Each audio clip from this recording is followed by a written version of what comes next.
They continue on to Chris's Demersal spot. He sets up his trolling gear for the journey. Along the way, they spot fish on the sounder, worthy of a drop. I might go hit them. They're jewies. Yeah, nice and thick.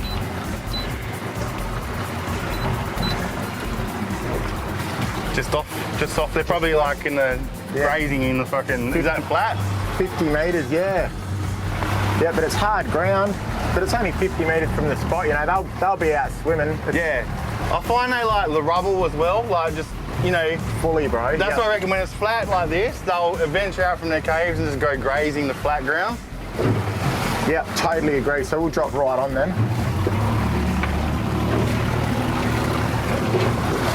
I won't put the drift anchor out, because I reckon we'll be right. Yeah. If it's a bit crusty, we'll put it out. I've got the new Slammer DX, 4,500 wicked rod, just got some 30-pound braid on it with a 40-pound fluoro leader. I like using fluoro for jigging, just because it's more abrasion resistant. If it gets a little nick in it or a graze on the reef, it'll still hold its strength. You know, you just lose a percentage of the knot, but if you use mono, pretty much you've got to throw it out. So for me, mono is good for top water stuff, fluoro for the bottom, and you can go a lot lighter, and if you go too heavy, you pretty much end up, to be honest, you end up, like it affects the action of the jig. But yeah, I've paired that with the Adrenaline, the Ocean's Legacy Adrenaline Light. It's awesome rod. Like, you can jig with it from 30 metres up to 80 or 90, and this reel's got 300 metres of 30, so it's all you need. Wicked little outfit. So this is basically the Slammer 4 DX, so it's the next one up. It's a bit lighter, it's got all stainless steel gearing and pinions. You can actually just stick them under your arm. Like the butt's long enough that you're getting a bite too. Yeah, it's not fighting much, I reckon it's a little dewy. Oh no, a bit of fight now, what is that? Hopefully a black ass. I think we've got a black ass. Nice. One of my favourites. Oh no, Gurnard. Oh yeah. Good eating, eh? What do you reckon about them eating? Really good eating, man. They're so underrated, they're just, you don't want to get spiked by them. They're like the stonefish of the bloody deep. Baldy, eh? Oh. That's on the bottom. I reckon this is a baldy. Baldy? Take it off the bottom a bit. Baldy or a big black ass? Black ass. I think that's a bit of orange coming through. Yeah, it's something.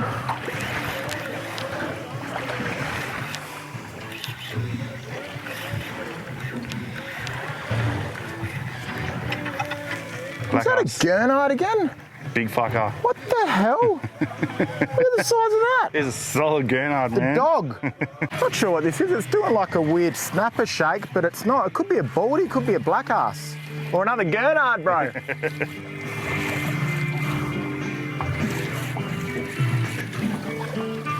Yeah, nice size. It is dewy. I can see him. Is it? Something decent. It's green. No, baldy, man. Baldy, yeah. Looks like a big baldy. Nice baldy. Or black ass. Oh! How well am I hooked? Pretty good. Ready? Woo! High five, brah.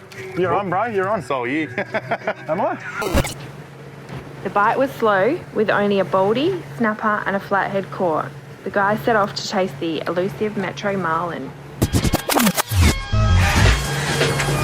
What I'm doing today, or what we're doing today, Dan and I, is we're in the 40s, we're going to push out to the 200s. I'm going to break all the rules of marlin fishing because we're off Mandurah. So I'm going to have 2 deep divers on the corners. I'm going to have a shotgun out the back and then 2 riggers in clean water, all pretty close to the boat because I'm going to be trolling a bit slower because of the deep divers, and then I'll run 3 teasers. So I've got a dredge teaser here off an electric, then I've got a daisy chain teaser with a flow fishing homemade lure, thanks to Exmouth Game Lures. Cheers, bro. You. And then I've got a witch doctor that I put a strip teaser on. So when it's out the back, it looks like a big fish chasing a school of little fish. And that hopefully will tease the marlin up in this blue water. So we'll see how we go.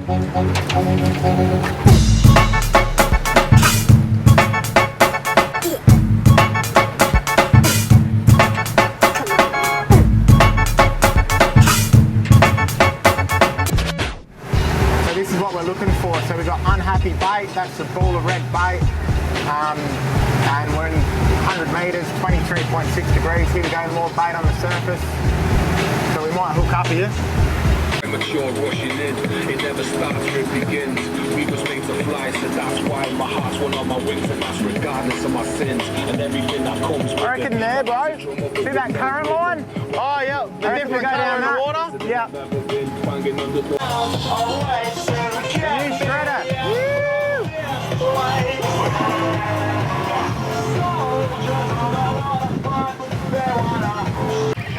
So we've put in a day, Dan, haven't we, mate? Sure have, buddy.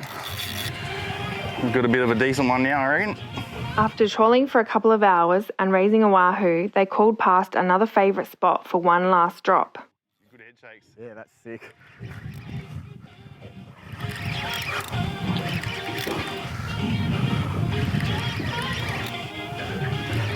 Yeah, having a look. What do you got? How you going, fellas?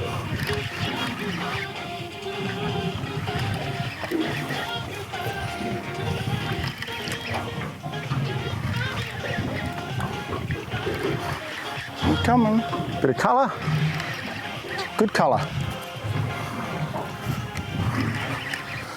You keep filming, bro. I'll gaff him in the gob for you. Nice fish.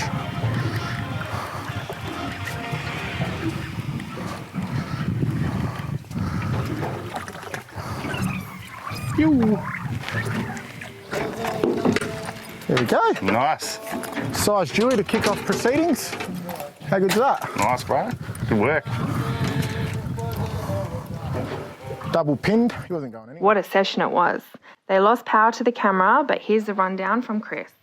All right, Chris, cheers for taking us out in the boat. That was good meeting you and finally putting a face to the name, and give us a bit of a rundown how we went today. No worries, Dan. It was a wicked day, mate. A pleasure to meet you too.